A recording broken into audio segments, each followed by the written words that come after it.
Hello everyone and welcome you all to my channel पढ़ लो। तो आज हम एक फंक्शन का क्वेश्चन देखने वाले हैं। एक्चुअली एक नहीं, आज हम दो क्वेश्चन फंक्शंस के समझने वाले हैं। तो देखिए, दोनों क्वेश्चन को हम एक ही वीडियो में समझेंगे। तो जेईई मेन 2024 27 जनवरी शिफ्ट 2 में ये पूछा हुआ सवाल है। क्वेश्चन बहुत ही सिंपल है, थोड़ा सा एनालाइज करना है बस क्वेश्चंस को। तो कभी कभी ऐसे क्वेश्चंस भी आते हैं जिसमें सिर्फ एनालाइज करोगे ना तो आपका सॉल्यूशन यूं बन जाएगा। तो चलिए समझते हैं इस क्वेश्चन को किस तरीके से बनेगा। और अगर आप चैनल पे नए हो तो चैनल को सब्सक्राइब भी कर लो ताकि कंटिन्यूअसली इसके आगे आपको क्वेश्चंस मिलते रहें। और हर वीडियो में एक नया कॉन्सेप्ट है, तो कॉन्सेप्ट सीखो और भाई एग्जाम की तैयारी करो। तो मैं तो यही बोलूंगा कि एग्जाम्स की तैयारी करनी है तो कॉन्सेप्ट पढ़ो, क्वेश्चंस देखो पढ़ने की जरूरत नहीं है, कॉन्सेप्ट पढ़ो और उसके ऊपर प्रैक्टिस करो। तो अच्छा, ये क्वेश्चन की बात कर लेते हैं हम लोग। Let f such that R minus 1/2 tends to R and g tends to, दिया हुआ है -5/2, be a function defined as, function क्या है 2x plus 3/2x plus 1 and g of x दिया हुआ है mod x plus 1/2x plus 5, then the domain of the function fog x। देखो easy है, कंपोजिशन क्या है f of g of x। इसका मतलब मुझे पता है कि क्या होता है, इसका मतलब ये होता है f of g of x। मतलब सिंपल वर्ड में बोले तो जहां जहां x है fx में, जहां जहां x है वहां gx पुट कर दो। सिंपल कॉन्सेप्ट है, देखो है ना। मैं एक एक स्टेप करके समझा रहा हूं। देखो, जहां फंक्शन ऑफ x में, ये फंक्शन ऑफ x में जहां जहां x है इसको रिप्लेस करके क्या लो भाई, g ऑफ x लिख दो यार, क्या दिक्कत है। चलो करते हैं, क्या बन जाएगा 2 ऑफ g ऑफ x है ना plus 3 divided by 2 of g of x plus 1। अच्छा, इतना करने के बाद मुझे क्या समझ में आता है कि इसका डोमेन क्या होना चाहिए। अगर मैं सोचूंगा तो देखो, डिनोमिनेटर को gx ऊपर, न्यूमरेटर कुछ भी हो कोई फर्क नहीं पड़ता, लेकिन नीचे -1/2 नहीं होना चाहिए। क्यों? क्योंकि अगर मैं gx की वैल्यू -1/2 रख देता हूं तो वो हो जाएगी नॉट डिफाइंड। तो मुझे एक चीज पता चल गई कि gx डिनोमिनेटर में -1/2 नहीं होना चाहिए, मतलब -1/2 ही नहीं होना चाहिए एक्चुअल में, क्योंकि हम न्यूमरेटर तो कोई वैल्यू रख सकते हैं, डिनोमिनेटर में रखोगे तो वो नॉट डिफाइंड हो जाएगा। तो इसमें ये एग्जिस्ट नहीं करेगा।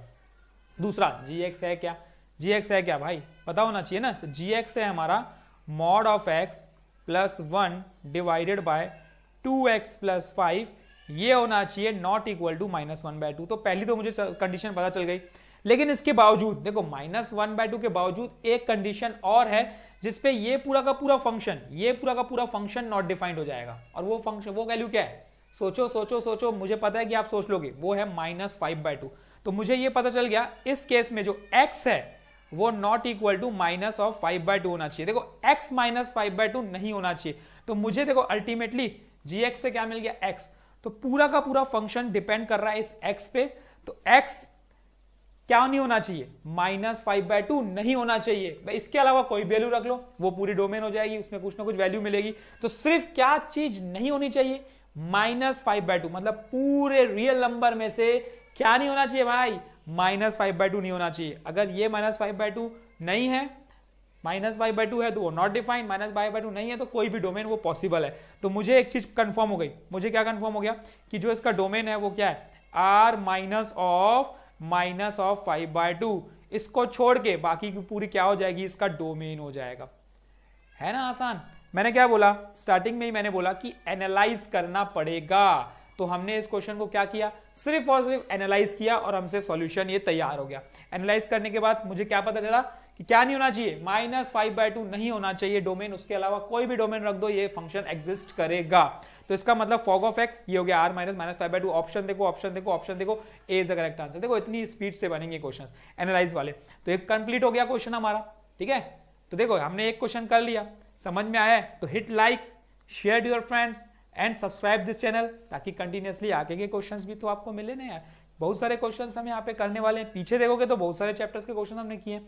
तो चलिए बात करते हैं नेक्स्ट क्वेश्चन की, उसको भी हम थोड़ा एनालाइज करेंगे, डिस्कस करेंगे। देखो ये भी simple related to that previous question है। तो जेईई मेन 2024 31 जनवरी शिफ्ट 1। चलिए बात करते हैं। If f of x equal to 4x plus 3/6x minus 4, and इसमें देखो x क्या नहीं होना चाहिए, 2/3 नहीं होना चाहिए, नॉट डिफाइंड हो जाएगा, आपको दिख रहा है। f of x equal to g of x है, वेयर g जो होना नहीं होना चाहिए वो r -2/3, मतलब 2/3 नहीं होना चाहिए छोड़ के, ठीक है, डोमेन और रेंज में। तो देन g ऑफ 4 निकालना है। तो पहले तो समझो कि क्या गिवन है, गिवन ये है f ऑफ, ठीक है, ये x, यही हमारा g ऑफ x है। समझो है बोल क्या जाए, ये बोल रहा है f of x। Simple words, जहां जहां फंक्शन दिख रहा है f ऑफ x में, जहां जहां x दिख रहा है वहां पे fx पुट कर दो, सिंपल वर्ड में, है ना। तो मुझे जहां जहां x दिख रहा है मैं सिर्फ रिप्लेस करूंगा f ऑफ x से, तो रिप्लेस कर देते हैं 4 into f of x plus 3। देखो मैं एक एक स्टेप करके आपको समझा रहा हूं ताकि आपको सबको समझ में आएगी एक्चुअल में हो क्या रहा है, ठीक है। नहीं तो बहुत सारे स्टेप हम कर भी कर सकते हैं यहाँ पे। तो अब देखो ये पुट कर रहा हूं 4 इंटू एफ एक्स पूरा पुट कर दिया मैंने, 4x plus 3 divided by 6x minus 4, ये पुट कर दिया, प्लस 3 डिवाइडेड बाय, ये बन जाएगा हमारा क्या 6, इन ब्रैकेट में आ जाएगा हमारा f of x again 4x plus 3 divided by 6x minus 4, ठीक, माइनस 4। सिंप्लीफाई करते हैं, सिंप्लीफाई, क्या बन जाएगा 16x plus 12, 16x plus 12 plus 18x minus 12। अच्छा नीचे डिनोमिनेटर में कैंसिल होगा मुझे पता है, तो ठीक है कैंसिल करेंगे, कोई दिक्कत नहीं है।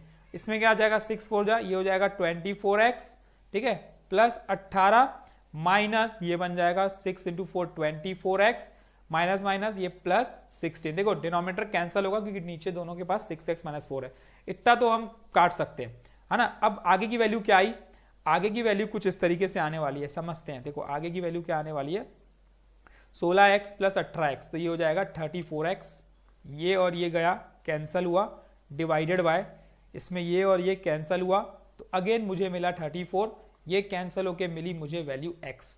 अच्छा क्या मिला, मुझे मिला भाई g ऑफ x की वैल्यू मिल गई है x।